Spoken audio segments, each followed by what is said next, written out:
what will happen to the house eventually if something's not done. We've been told it's definitely not a lost cause yet.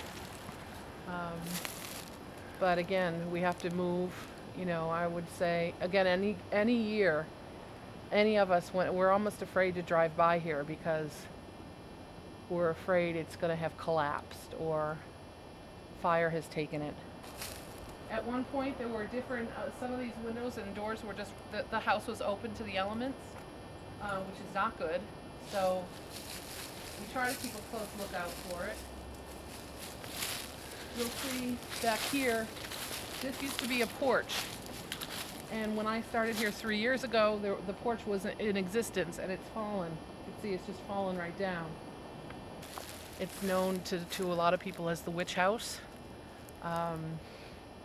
The woman who owned this before, I talked to her at length, and she said even when they were living here, people would come by and say, we want to see the witch house, can we come in? Like it's a public property, but it's not.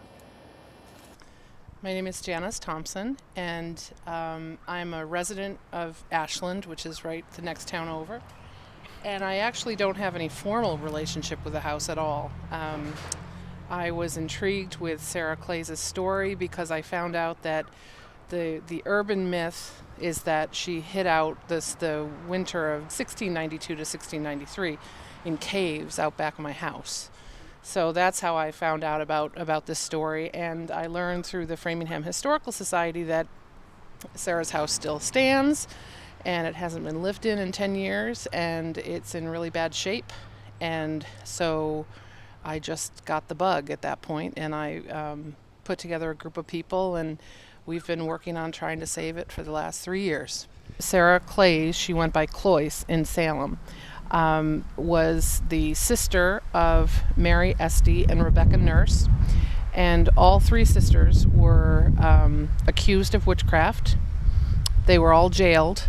Mary Esty and Rebecca Nurse, which are two names that people who know about the Salem witch trials, they tend to be familiar with those names because they were 2 of the 20 who were killed. Sarah was not put to death. Sarah, who was in her 50s at the time, she moved to this area with her husband and extended family. We covered up all of these windows with plexiglass, and the kids must have just taken big rocks or something and just knocked it right through. But you can see this is more recent. It's eerie, to be sure. It's beautiful. It is eerie. What we would like to do, there were 2 options at one point. Either raise a lot of money and restore the house and make it into a house museum and maybe gift it to the Historical Society. But as people in the historic community knows, that's a very tough thing to do. Some historical societies are actually deaccessioning houses because house museums are difficult to keep up. So not to say that that's off the table. If anybody comes along and gives us a whole lot of money, we'll do it. But what we're leaning toward right now is to find a potential buyer who will work with us so we'll sort of be the conduit with the bank, and so that we'll sort of clear the title. The problem, this house has gone to 2 different auctions in the past 3 years.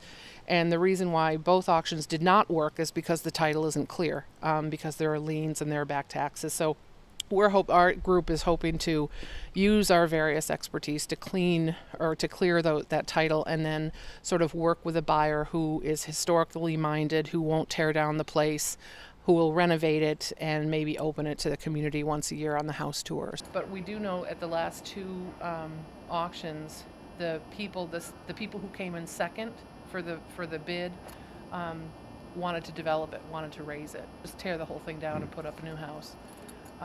So that's what we're worried about.